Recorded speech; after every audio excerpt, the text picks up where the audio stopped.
Masih bersama Senol, Teguh Bibagi. Logika yang kebenarannya itu coro Jawa itu jelas welo-welo, sangat jelas. Namanya al-bayyinah. Saya ulang lagi ya, namanya apa? Al-bayyinah. Sehingga dengan logika itu orang yang kafir saja menjadi mukmin, yang fasik menjadi soleh, yang soleh bila ilmin menjadi soleh bil ilmi atau bil hujjah. Itu yang disebut Allah, lam yakunil ladzina kafaru min ahlil kitabi wal musyrikina munfakina hatta ta'tiyahumul bayyinah. Siapa itu Rasulun minallah yatlu suhufam mutahharah. Jadi kemampuan argumentatif itu yang harus kita bela-belain. Saya di sini sangat terhormat karena saya bisa matur di depan Pak Kores. Saya dulu sering baca buku-buku beliau. Jadi saya nggak mungkin jadi pesaing beliau karena saya ini saya ngidolakan beliau, jadi nggak mungkin jadi pesaing beliau. Tapi kalau mutammim ikut menyempurnakan keinginan besar-besar beliau mewujudkan Islamiyah wasatiyah, insya Allah diminta atau tidak diminta harus kita bantu. Harus apa? Nah, bayinahnya apa? Bayinahnya begini.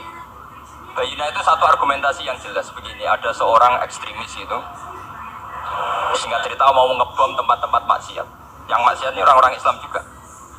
Tapi saya tidak nuduh sampai pokoknya orang-orang Islam juga. Terus ditanya sama orang Islam moderat, andaikan mereka nanti mati dalam keadaan demikian, aina masiruhum, lalu mereka kemana?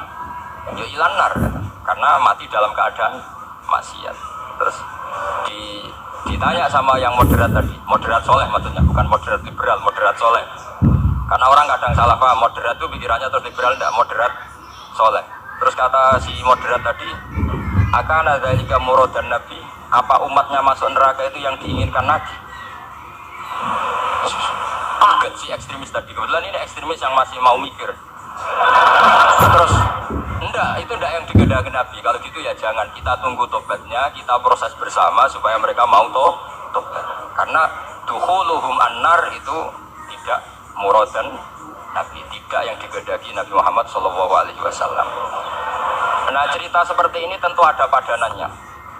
Padanan itu artinya kias ya, kias dalam hadis sahih. Saya yakin hadis itu sahih. Kalaupun itu dhaif itu yata'ayyadu bi fatwal ulama, menjadi kuat karena banyak ulama yang fatwakan seperti itu. Saya pastikan itu diriwayatkan Qadiyat dalam kitab Asy-Syifa, juga diriwayatkan Ihya, juga diriwayatkan di Hayatus Sahabah. Di situ ada sekian sanad sing yukawi ba'duhu ba'du. Kenapa ini saya utarakan? Karena di kota itu sanggeran hadis itu takut sahih atau ora. Kadang sing takut ya tidak paham itu. Mau maca kitab ra iso kok takut sahih atau ora. Yang ditanya juga aneh. Terus berusaha jawab. Padahal kadang ya tidak bisa juga. Jadi di hadis itu ada penjelasan begini. Ada seorang Arabi itu orang Bedui, orang yang kurang peradaban, minta sesuatu pada Rasulullah SAW. Karena Nabi itu udah orang kaya, Nabi udah jutawan, udah hartawan, dikasih. Mungkin kalau uang sekarang mungkin 50.000 atau berapa. Orang itu gerutu senggerutu-gerutunya. Nabi kok pelit gitu, kira-kira seperti itu. Akhirnya sahabat ini merasa tidak nyaman, ingin, karena ini Arab ya, ingin mengadili ini. Saya membahasakan mengadili itu ya ada Arabnya, karena kadang ada riwayat misalnya fahamma ayyadribuhu, nanti juga repot, ayyatuluhu juga repot. Makanya kalau di Jawa itu kadang maknani bahasa Arab itu bingung. Dan memang baik bingung daripada enggak bingung. Karena kalau yang enggak bingung itu keliru pede. Misalnya jika istri kamu agak rewel, itu begini-begini gitu. Terus ada kalimat wadribuhun, maka pukullah. Itu kalau orang nggak bingung langsung diterjemah mukullah, nanti dilaporkan Komnas HAM gitu.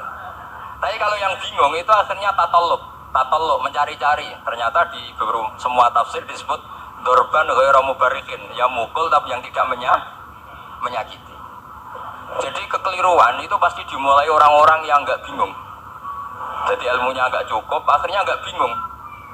Bingung itu penting. Loh, betul. Nggak ada orang alim kecuali dari bingung. Karena orang alim itu nggak bisa pede. Karena referensinya banyak, kemungkinannya banyak. Sehingga mesti pikiran pertama kalau ada lafadz ini maknawi apa lafzi, ini mahmul apa enggak, ini mansuh enggak, ini muqayyad mutlak enggak. Ini sekaligus jadi pusat studi Quran, jadi supaya teman-teman memang seperti itu. Kata wadribuhun, maka pukullah. Saya masih ingat betul ketika Pak Quraisyab nulis di Membumikan Al-Quran tentang alak. Itu kalau orang ahli embriologi, di mana nih alak segumpal darah, itu mesti tertawa-tawa karena nggak ada dalam proses embriologi orang lewat proses segumpal apa? Darah.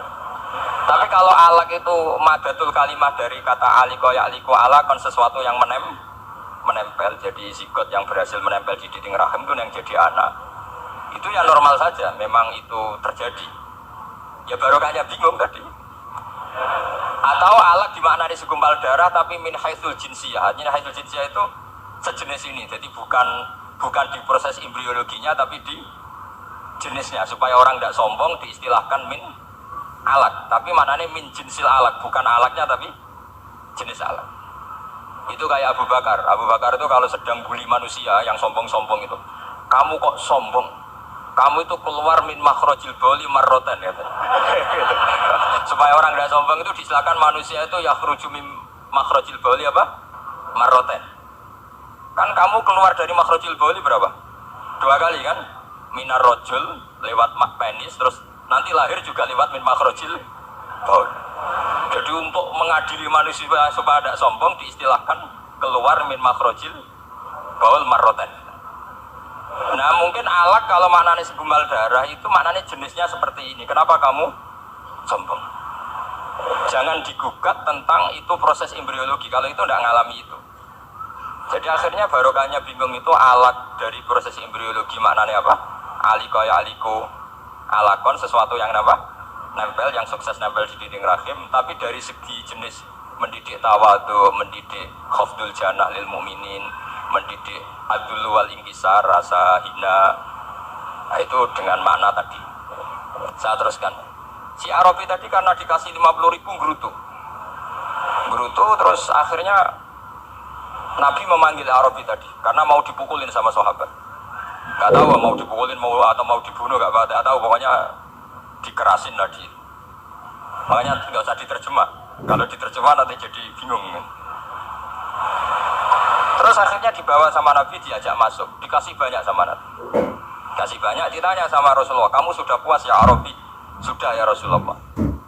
Hebatnya Nabi apa? Kamu harus menjelaskan ke semua sahabat saya kalau kamu sudah puas, karena tadi kamu ngomong yang bikin sahabat saya dongkol. Terus sekarang harus mengkonfirmasi. Iya ya Rasulullah. Di depan umum juga Nabi ikut. Ini Arabi tadi minta saya tak tambah, terus dia puas. Ahakada ya Arabiyu. Naam ya Rasulullah, fajazakallahu min khairin wa asyiratin. Dia tegas naam ya Rasulullah. Nah, pelajaran dari hadis ini adalah kalimat ini. Ini harus diingat-ingat. Setelah Arabi tadi puas, sahabat juga tahu apa pernyataan puasnya Arabi tadi.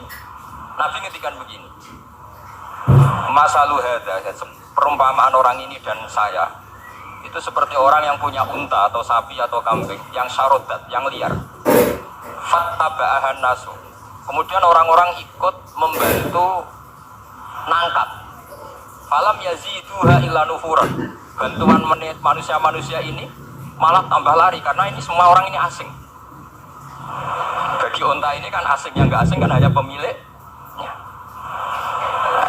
Terus kata si pemilik unta tadi, khallu baini wa baina naqati. Sudah saya tidak usah dibantu.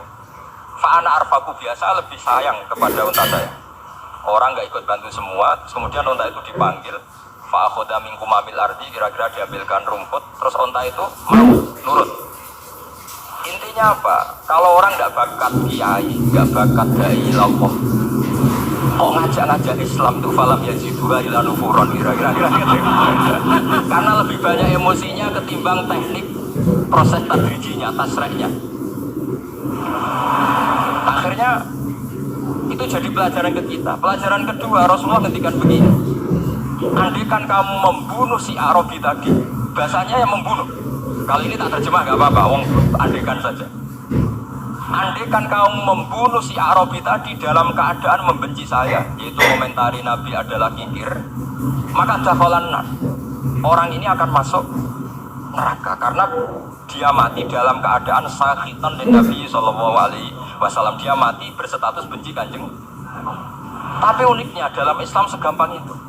Ketika si Arabi tadi mencintai Nabi itu karena dibayar, karena diservis. Dan itu cukup loh dalam Islam ya. Mencintainya Nabi itu karena dikasih uang lagi. Akhirnya dia senang Nabi meskipun karena dikasih uang. Tapi jangan diteruskan, setelah senang Nabi dibunuh masuk surga ya, tidak usah gitu. Nanti jadi repot tadi. Tapi intinya apa? Islam itu semudah itu. Yang menerima kebenaran karena servis saja diterima sama Allah Subhanahu wa Ta'ala. Nah ini di sini pentingnya kiai-kiai yang wasatiyah, yang ceria, yang gampang. Karena kita tidak ingin tanfir. Saya kemarin bikin makalah untuk 100 harinya guru saya Kiai Haji Maimun Zubair. Tak beri judul Al-Intisar Lima Dzaifi Syekhina. Itu diantara yang saya tulis adalah Sayyidina Umar itu pernah diprotes sama banyak sahabat, termasuk Abu Bakar, karena Abu Bakar ke Umar ini lewat penunjukan. Kata para sahabat, ya Abu Bakrin, kamu memasrahkan umat ini ke aghladin nas, orang paling kasar, yaitu Umar. Tapi apa? Ketika ada sahabat yang memberanikan diri tanya Sayyidina Umar, namanya Abdurrahman bin Auf, kenapa engkau kasar pada umatnya Rasulullah Sallallahu Alaihi Wasallam? Jawabnya Umar itu unik. Fawwah, laqad lintu hatta khasyitu wa fillail.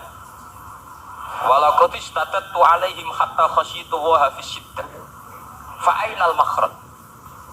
Saya ketika lunak sama manusia, sebetulnya saya juga takut Allah. Ketika ngambil sikap lunak, karena lunak itu dianggap pembiaran. Bagi orang yang salah paham, lunak itu dianggap pembiaran. Kamu punya ponakan yang sering pacaran misalnya atau sering nakal, kamu lunak itu dianggap pembiaran. Pembiaran itu tidak mendidik. Tapi kalau kamu sebagai Pak Lepade terkenal keras, ponakmu ya ora tau sowan, itu ya ora iso didik sama saja. Ora kok berdidik, wong sowan saja gak berani ketemu kamu lari. Intinya apa? Terlalu lunak juga ada masalah, yaitu dianggap pembiaran. Terlalu keras juga ada masalah, kan hakikatnya nggak bisa didik. Orang-orang yang terlalu keras sama masyarakat ini kan nggak kok berdidik karena wong rawes melayu. Tapi nak terlalu apian, kayak pulau ini nyongkomu ya masih tambarno itu kan ya repot ya. Sehingga ngendikane Sayyidina Umar, fawwah laqad lintu linnas hatta khasyitu wa fillah. Ketika saya ngambil sikap lunak, sebetulnya saya juga punya khasyah karena dianggap pembiaran. Tapi ketika saya terlalu ekstrim, saya juga takut Allah. Jangan-jangan itu tanfir, menjadikan orang jauh dari orang-orang soleh, karena yang soleh terlalu keras. Fa'inal makhraj, lalu jalan keluarnya gimana? Ya jalan keluarnya tadi, wasatiyah tadi. Jangan lunak yang sampai pembiaran, ya jangan keras sampai orang tanfir. Ukur aja apa? Ya tanya anak-anak PSG nanti karena yang baru mengkaji apa? Wasatiyah. Jadi saya mohon referensi itu sebanyak-banyaknya, karena terus ada lagi saya punya cerita, ada seorang wali yang kalau doa itu agak neror Allah. Tapi itu kalau gak wali gak boleh, harus jadi wali dulu baru boleh.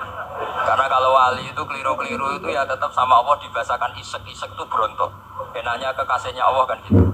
Makanya di antara doanya Habib Ali Al-Habsyi Sohibu Simti Duror itu doanya, tapi kamu tidak boleh melakukan doa ini, dosa ya. Kalau gak wali dosa. Itu doanya gini, waj'al sayyiati man ahbabta. Jadikan kesalahan saya itu kesalahan orang yang kau cintai. Jadi kamane cara Jawa wis kadung disayang, salah-salah wis bener gitu.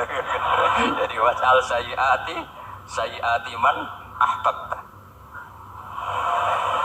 Jadi kalau orang yang sudah super itu salahnya jadi apa? Tapi ya udah salah sampai kayak zina maling, ada itu parah itu.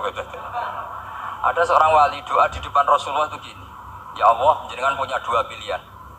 Jika jenengan menjadikan saya orang soleh, surah habibuka, maka kekasihmu ini akan senang. Dan yang susah itu musuh kamu, yaitu iblis, musuh engkau. Tapi jika engkau ingin saya ini dolim, jadi orang dolim, yang susah itu kekasihmu, yaitu Nabi Muhammad SAW, yang senang musuhmu, yaitu iblis. Mau jenengan milih mawon, nyenang no kekasihmu, nopo nyenang no musuhmu gitu. Ya sudah kan, Allah tidak punya pilihan. Mana mungkin Allah ingin menyusahkan kekasihnya, yaitu kanjeng Nabi Muhammad SAW. Sama, semua ulama ada ingin umatnya Nabi matu khinal maksiyah, mati dalam keadaan maka kita berusaha semaksimal mungkin. Semoga mereka tobat. Semua Quran itu la'allahum yarji'un, la'allahum yantahun. Diharapkan mereka Allah yang Tuhan saja, yang Al-Ghaniyul Mutlaq, Allah yang Al-Jabbar Al-Qahhar saja sama orang-orang yang asrafu ala anfusi masih dipanggil-panggil wa anibu ila rabbikum wa aslimu lah. Allah yang Tuhan saja memanggil yang sedang di luar dipanggil masuk. Masa kita gara-gara soleh yang over, yang sudah di dalam mau dikeluarin? Oh, itu kan apa-apaan itu. Makanya ini pasti tak dukung Islam Wasatiyah. Jadi saya dukung itu bihujjatin, bukan karena saya hormat Pak Kores orang sepuh, itu enggak. Memang bihujjatin. Kalau soal dukung karena orang sepuh itu etika, namanya apa? Etika, tentu saya lakukan itu, pasti saya lakukan karena itu etika. Tapi lebih dari itu karena bihujjatin wadihah, bihujjatin bayinah. Memang logikanya seperti itu. Allah yang Tuhan saja selalu memanggil yang luar dimasukkan ke dalam. Masa yang sudah di dalam dikeluarkan? Makanya kitab Ithaf, kitabnya Sayyid Zabidi itu, Sayyid Murtado Az-Zabidi, itu gak takfir, itu beliau ngeritik entek ngamek corong Jawa sampai sekian kuras. Sampai beliau mengutip Fainal imam la ayyukhti afil afi khairan min ayyukhti afil uqubah. Kowe di keputusan salah nyepuro luwih apik timbang salah nyekso. Nyepuro salah tetep bener. Tapi nek nyekso bener ora mesti bener. Fainal imam la ayyukhti afil afi khairan min ayyukhti afil uqubah. Sehingga beliau terus hampir sekian kuras. Coba hadis di Muslim, di Sahih Muslim itu Usamah ya. Kalau di Sahih Muslim itu rawinya disebut Usamah bin Zaid. Tapi di beberapa riwayat ada yang menyebut itu tidak Usamah. Sehingga banyak syarah mengatakan itu ta'addudul waqi'ah. Memang kejadiannya dialami sekian sahabat. Itu ada perang gitu ketika musuhnya terdesak. Padahal musuh ini sudah memotong sekian tangan sahabat. Ada yang sudah pernah baca sahabat. Ketika terdesak dia mengatakan la ilaha illallah Muhammadur. Singkat cerita oleh Usamah tetap ditusuk sampai mati. Tapi sama Rasulullah ketika lapor, kamu membunuh setelah mengucapkan la ilaha illallah ya Usamah? Iya. Tapi innama qolaha muta'awidan, dia mengatakan kalimat itu karena muta'awidan, nyari perlindungan saja. Afala syaqaqta an batni, afala syaqaqta an qalbi. Sudah kamu lihat di dadanya. Kalau dia betul-betul ngomong karena mutawi dan jangan-jangan karena iman betul. Terus memangnya ketika kamu iman, orang-orang sahabat itu rata-rata kan pernah kafir. Memangnya ketika kamu beriman tak curigai kan enggak? Langsung saya terima, kenapa ini main curiga kira-kira. Sampai seperti itu. Saktinya kalimat la ilaha. Jadi kalaupun diomongkan mutawidan saja tetap sah. Meskipun ngomongnya hanya untuk perlindungan dari apa? Saif, dari pedang. Malah ada riwayat lain yang menyebutkan itu udah Usamah di tafsir Qurtubi itu yang ya ayyuhalladzina amanu idza darabtum fi sabilillahi fatabayyanu wa la taqulu liman alqa ilaikumus salama lasta mu'mina. Itu kalau di riwayat Qurtubi lebih ekstrim lagi. Si orang tadi tidak Usamah, jelas pastikan itu tidak Usamah, ada yang lain tidak Usamah. Itu bantah Nabi. Ya Rasulullah, andaikan belah dadanya orang itu saya belah, apakah kemudian saya tahu apa yang ada di hatinya? Jadi Nabi jadi dibantah. Ya rada khawarid deh. Jadi Nabi masih dibantah. Kata Nabi, ya enggak, kamu tetap enggak tahu apa yang ada di hatinya. Loh, terus masalahnya apa? Masalahnya begini. Setelah kamu belah dadanya, kamu tetap enggak tahu hatinya kan? Fala anta ta'lamu ma fi qalbi wala anta tusaddiqu ma fi lisani. Jadi kowe udah wong kacau. Ngerti hatinya yang enggak, percaya lisannya juga enggak. Kan enggak ada hujah yang kamu ambil. Harusnya kata Nabi profesional dong. Nak roh hati ini rujukannya lisan. Ini enggak, hatinya kamu enggak tahu, lisannya enggak kamu percaya, langsung kamu pakai itu apa? Seperti saya sama jenengan kan gampang, aku raro niati sama ngaji api apa raro. Sementing tak kau ngaji berarti seneng ngaji. Jadi jelas ada yang diambil. Pokoknya semenjak itu para ulama rata-rata itu hampir semuanya itu Islamnya wasatiyah. Karena ciri khas agama ini adalah yad'u ila daris salam, selalu memanggil-manggil supaya orang masuk.